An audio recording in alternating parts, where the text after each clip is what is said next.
Let's talk about major cock-ups in cycling, and there has been two monumental ones in the last 10 years. First of all, we'll all remember this, Omloop Het Nieuwsblad with QuickStep and Ian Stannard. Now this was very different to the Visma situation, which I'm going to show you, but this situation had Ian Stannard, who'd been getting a nice ride off the back of Tom Bonen, greatest classics rider ever, Stijn Vandenberg, who was one of the strongest XDs, and Nicky Terpstra, one of the most talented riders within a peloton at that time. Won Paris-Roubaix Flanders, just, yeah, a bit of a ledge. Stannard was also a legend, but he had legs and very, very good ones.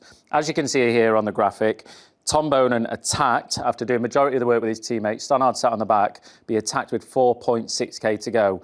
Stannard then was forced to do the work, and after this, just coming into the final 4 kilometres, Stannard was able to get him back very, very slowly.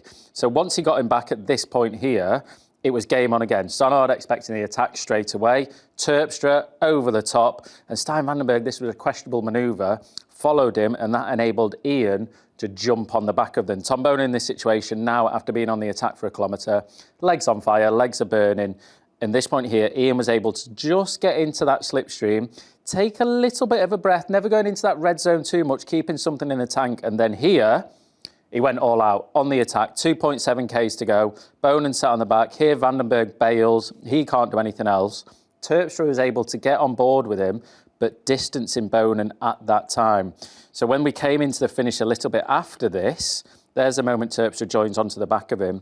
Bonen was never able to get onto the back of these with 2Ks to go. He just dangled here until the finish line. Come into the finish, Terpstra let it out thinking he had the best legs, and it was only Ian Stannard was able to get around him. So he dominated that completely. But the major difference between this clip and the Visma clip I'm about to show you, Ian Stannard was just an absolute monster that day. Outsmarted them, outrode them, just a better man towards the finish line. If we compare that, great shot that, by the way. If we compare that to this, I mean, I don't really know where to start with this. This was a major mess up on all terms, I think, from Visma, calling it 10Ks to go, while saying he wanted the win, while also saying he wanted the other two to control it. That's fine, but you're only controlling one person. For me in this situation here, this was with 2Ks to go. You can see you got the riders on the front, Wout sat third wheel, Jorgensen and Tiesj Benoot here swapping turns. Lord knows why they're swapping turns. They've got a 45-second gap. They don't need to swap turns. They can sit on the front, but just let gaps go. In that instance there, Wout can come back here, sit on the wheel of Paulus and just follow him, force him to make those chases. The other two riders, for me, they could have gone on the attack and just not 100% attack, but just enough to string things out, make Jorgensen chase it, just to dampen his legs a little bit.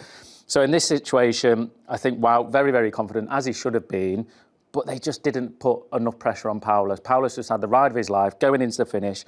At this point here, this is at 1.6Ks to go.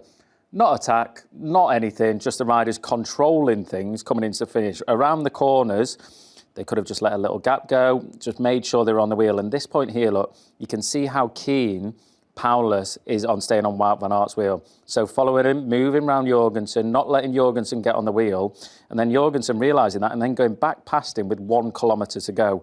So Jorgensen on the front, ready to do a lead out. Don't really know why they're doing a lead out, to be honest, just because there's only one rider they've got to watch. Wout and Paulus could have just, yeah, played cat and mouse a little bit. The other two could have just basically watched him and had a back row seat to it. Would have been great. But here, Paulus, once again, on the back, all the way to the finish. And this coming into the last corner still baffles me. Tiesj Benoot could have let the wheel go to Jorgensen. Jorgensen could have been aware of that, and that would have forced Paulus to go early and tire his legs even more. At this point, what, 220 metres to go, 210? Wout started his sprint into a headwind. Paulus was able to get alongside him.